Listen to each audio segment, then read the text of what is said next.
Welcome back to the Star Trek Critic, where each episode is graded like a school project, starting with 100 points, with 1 point taken away for continuity errors, set mistakes, plot holes, not standing the test of time, and anything else I can think of. The episode we are ripping apart today is a fan favorite, The Trouble with Tribbles, where pesky animals uncover a conspiracy created by an undercover agent. But will this fan favorite get a high score or an incredibly low score? We will soon find out. The first point is lost for Chekhov using too many Russian references in this episode. They are simply put in to mock the USSR and are now outdated. Plus, it is possible that a Russian mapped this area's space at the same time as John Burke, and Spock should know of a Vulcan scientist who might have mapped it even earlier. So, Sherman's planet is in disputed territory, and whoever develops it better wins. The Federation has a better claim, but the Klingons are more efficient. Everybody got that? This is interesting. They measured time by solar years, meaning Earth years. So this battle actually took place before Captain Pike had the Enterprise. Uhura gets a distress call from Space Station K7. But do they call back to find out details? Especially since they just explained how close the Klingons are. But they don't, so minus 1 point. This stardate places the episode just a week after I, Mudd, when the Enterprise was hijacked 4 days away from where they were, and they were probably on Mudd's planet for about a week, so minus 1 point for a stardate overlap. The next point is lost since Mr. Lurie should be able to explain in a video conference what is going on without asking them to come over. It makes it sound like he's in a hostage situation. Of course, Nils Barris is driving him nuts, but in a video conference he could explain that to Kirk privately as well. Just how many times do they beam back and forth in this episode? The next point is lost since the captain and first officer beam to the station together. According to Chekhov, they are close enough to smell the Klingons, so one of them should stay on the ship. And another point is lost for not beaming down with security. So Nils Barris went over Kirk's head to get the Enterprise to the space station. The next point is lost since Kirk and Spock seem to know nothing about the shipment, even though they're the ones patrolling the area. And they were just talking about it with Chekhov.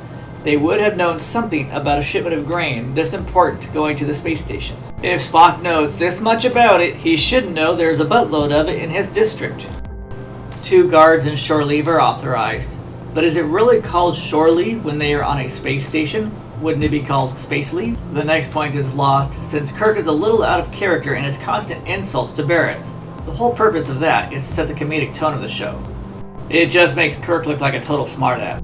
The next point is lost for Kirk drinking alcohol in uniform while on duty. This is a lovely picture of the door. Chekhov makes another Russian invention quip. Cyrano Jones isn't that great of a con man. He should have left as soon as he unloaded his tribbles, because he knows what happens next, and their bantering is really more of a comedy sketch. This sounds a little racy for 60s TV. Oh, it's adorable. Judging by the comedy sketch of these two, David Gerrold was probably a big fan of Abbott and Costello. Yes! And how does 10% of 6 credits end up as 10 credits?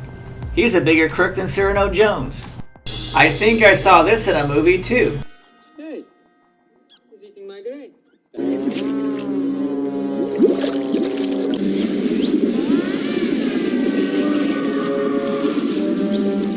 Look at the cute couple. Do you think they'll ever hook up? Kirk and Spock are back on the Enterprise. Admiral Fitzpatrick now says you have to listen to Nils Barris. Even Spock is pissed off about that. The Klingons have arrived. Kirk says go to red alert, which means to run through the hallways aimlessly.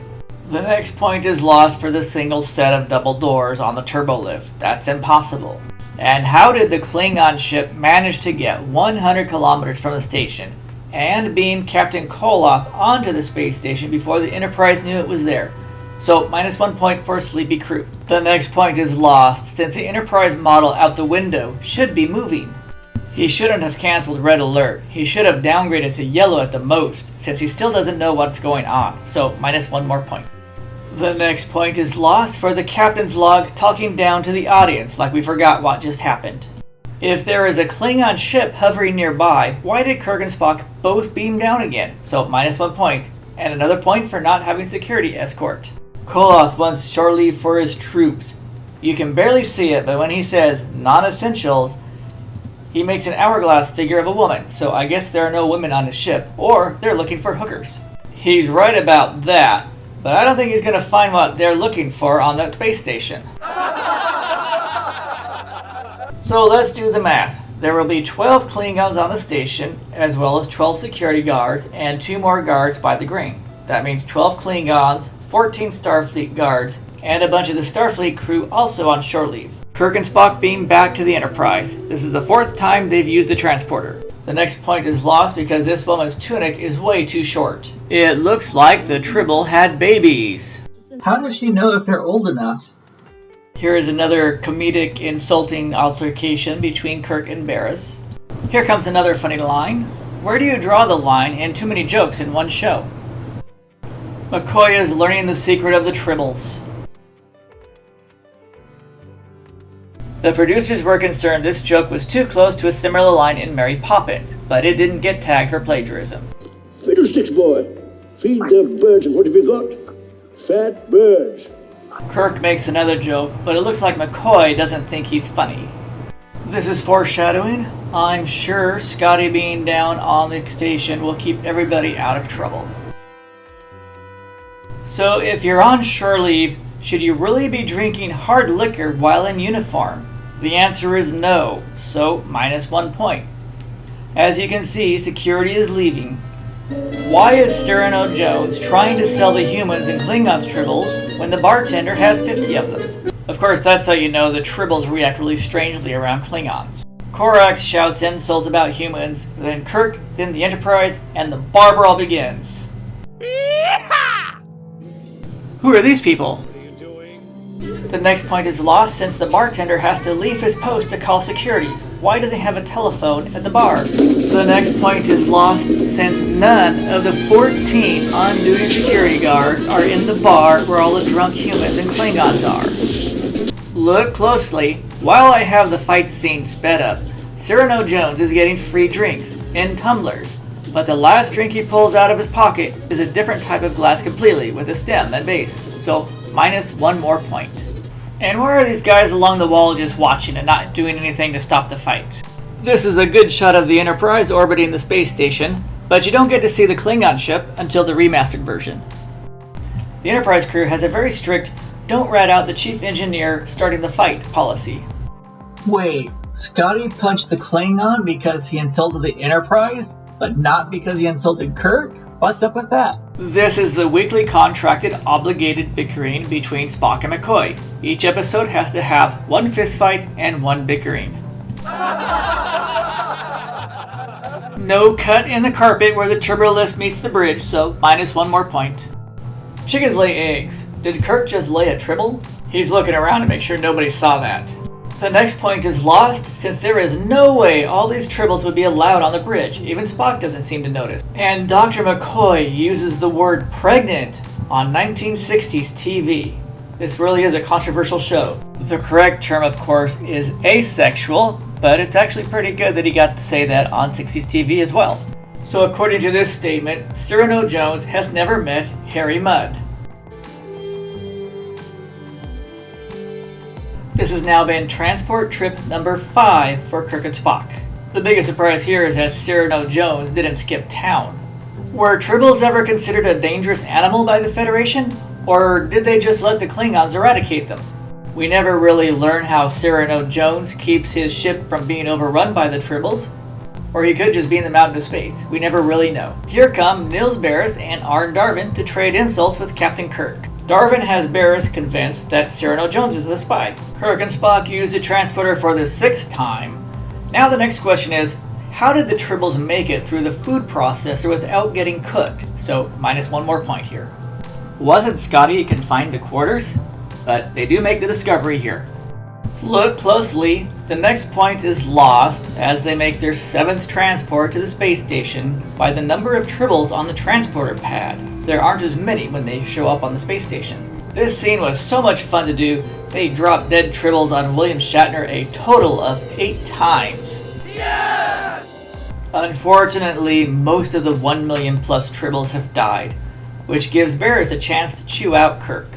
As you can see, Kirk is a little frazzled. He isn't too happy about McCoy's response. Now for the finale. Cyrano Jones is the main suspect, of course, and the Klingons are pissed, mainly because they're looking for a reason to be pissed at Starfleet. and Nils Barris is ready to fry Kirk for ridding the Sherman's planet mission. Ironically, it's the Klingons' request that saves the day.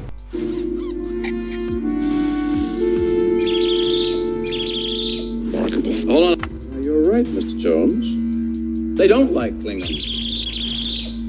Of course, they have to get a few more jokes in until Bones makes the discovery. Even Spock gets to make a joke in his logical way. Darvin is a Klingon. He poisoned the grain, and it's an unusual poison that causes you to starve to death no matter how much you eat. Mr. Barris is much more cordial with Kirk now, and he tells the Klingons to get off the starbase. And they all live happily ever after. Except for the bartender who's up to his neck in tribbles, and now Cyrano Jones who has to clean them all up. And we never really learn how he does that. Kirk and Spock have beamed back and forth to the space station a total of 8 times. That must be a record.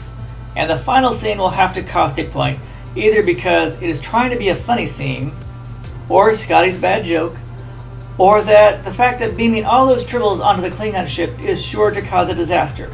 Most likely the Klingons will beam the tribbles into space, so the Enterprise crew is promoting animal cruelty. Of course, they all think that's funny. So, who lives on Space Station K7?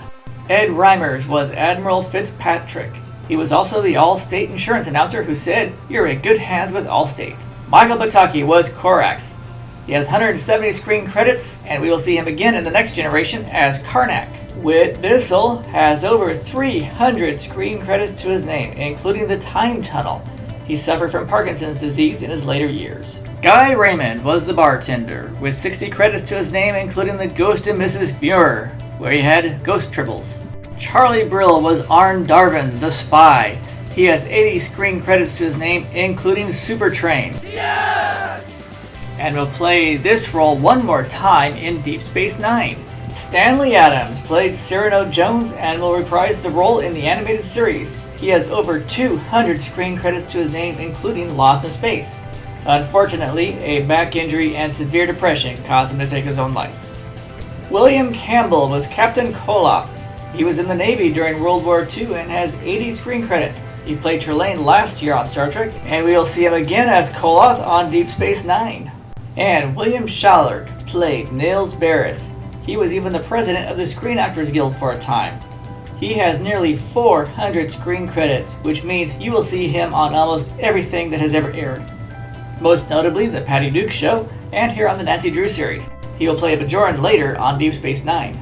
The Trouble with Tribbles, a Hugo and Nebula Award winner, and a fan favorite, got a lot of points taken away, and into the score 77%. Yes!